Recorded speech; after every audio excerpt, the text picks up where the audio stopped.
Remember, henna is natural, and natural, meaning organic, is not always better for your hair.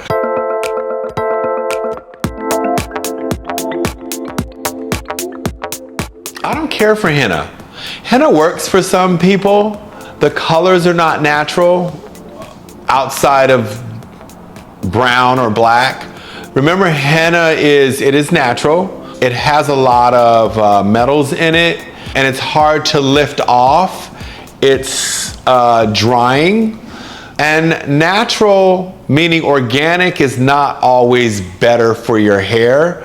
And I'll have you also to know is that semi-permanent hair color works just as well, or rinses or glosses, to add richness or color gray for a period of time, and is, in my opinion, easier if you ever wanted to make a color change to transition out of than a henna.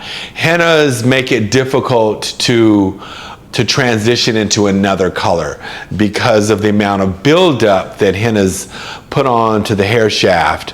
It's very difficult, if not impossible, to lift off and remove. And you have to be mindful that you're not going to always want to be the same color all the time. And at some point you might want to switch it up, and it enables you to, when you're not using things like henna, to transition into other styles gently.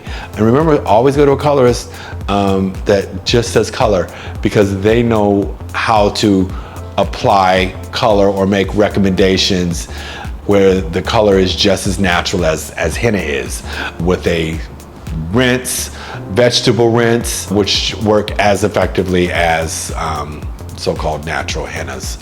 So I'm not a big fan of henna, but you know, if you are nuts and berries and Birkenstocks, then go for it. So if you like these videos, I hope that you click like and subscribe, and go to hairrules.com for further education and find a regimen and products that are specific to your hair texture, not someone else's. And so every day can be a great hair day. And yeah, see you soon.